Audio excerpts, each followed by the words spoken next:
All right, I've gone ahead and quit Photoshop and restarted the program using a cache level setting of 1, which allows me to switch between layers and apply other modifications without ever having to redraw the histograms, either here inside the histogram panel or elsewhere inside the program. Now, I'm not going to leave the cache level at 1. That would be absolute madness. It would completely undercut Photoshop's ability to navigate inside of an image and redraw the image on screen. Things would slow to a crawl very quickly. I'm not willing to tolerate that, so I'll eventually raise that cache levels value back to its default setting of 4. In the meantime, however, a setting of 1 is highly expedient for showing off the different auto commands here inside this image. It's called fatherofourmoney.psd. And notice that it features a detail from an old-style $1 bill, repeated 4 times on 4 different layers.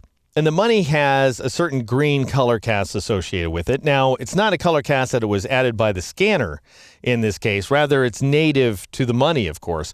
But there is nothing like an old-style greenback for demonstrating how the auto commands work, as you're about to see. Now, you might look at this image and think, holy smokesteak, this is money. Should we even be opening this? Is this legal? And the answer is yes. Here in the States, money is treated as a kind of shared resource. And so you can actually scan money and incorporate it into your artwork as long as you don't try to pass it off as actual legal tender, because that would land you in prison for counterfeiting, and as long as you stick to certain guidelines. And if you want to learn about those guidelines, you can go to rulesforuse.org. And that'll keep you in the clear. Now, what few people know is that Photoshop actually has currency detection algorithms built into it. So then it might actually refuse to open or print modern bills, 5s, 10s, 20s, that kind of thing, as well as euros and other international currency. And if you compare those banknotes to each other, you'll see similar repeating patterns. And that's what Photoshop is detecting. So this is an international conspiracy designed to keep us from counterfeiting money inside of Photoshop and other applications. For real, I'm very serious about this. Now, there are workarounds, and I've set this document up so that you can open it without any problems. And of course, you're not going to be able to use this document for counterfeiting purposes because we just have a bunch of money fragments, and we never do see a full 1, so we have no idea how many dollars this is, actually. Anyway, as I say, it's going to provide us with an excellent demonstration of how the auto commands work. Now, I'm going to go ahead and switch to the auto tone layer, because the control layer, we're going to leave that one alone for the sake of comparison. I also want you to see what's going on inside of the histograms, and I want you to be able to read the histograms on a channel-by-channel basis. Now, I want you to notice that the source option is currently set to entire image, and if you look at each one of these histograms, you'll see a spike, a red spike over here on the right-hand side of the red histogram, a green one on the green histogram, and a blue one on the blue histogram. They're all on the far right side, so that means we've got a lot of white inside of this document. Well, that's the white background between the layers that we're seeing there. We don't want to see that because that's going to throw off our understanding of what's going on here. So I'll switch the source option from entire image to selected layer. So we're seeing just one layer at a time. Now let's get a sense of what's going on here. You'll see that each one of the histograms looks pretty similar to the other ones.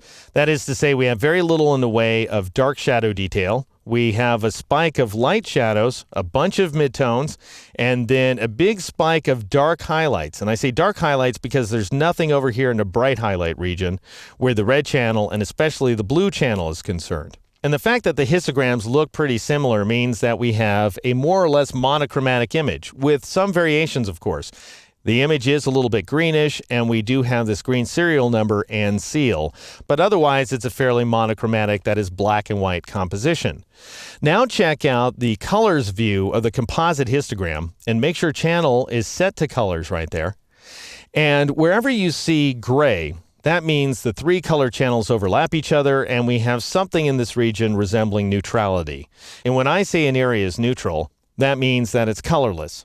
However, check out these shadows here. The darkest of the shadows show up as magenta, which is an overlap of the red histogram and the blue histogram. And as a result, we're seeing greenish shadows. Now, that may seem counterintuitive that if blue and red are showing up, why would the shadows be greenish? Well, it's because green doesn't kick in until we get to this gray region right there. And whatever channel is brightest is what shows up at that luminance level inside of the image. So if your shadows are brightest in the green channel, then your shadows are going to show up as green. This also goes for the midtones, and there's not much of a story to tell you there, and for the highlights. So because our blue highlights are the darkest, our red highlights are in between, and our green highlights are the brightest, The highlights show up as green with a little contribution from red, which makes them appear a little bit yellowish. The green serial number and seal are also contributing to those green highlights, incidentally. So that's what we have going on right now. Now, each of the auto commands, you might think that they just apply some sort of predefined settings and that's it. In fact, what they do is they evaluate the existing histograms and compensate accordingly, either on a channel-by-channel basis, where auto tone and auto color are concerned, or across the entire composite image in the case of auto contrast. Now, something else to note about these commands, because they're all under the image menu, they're all static commands, meaning that they permanently change the pixels inside of our layers.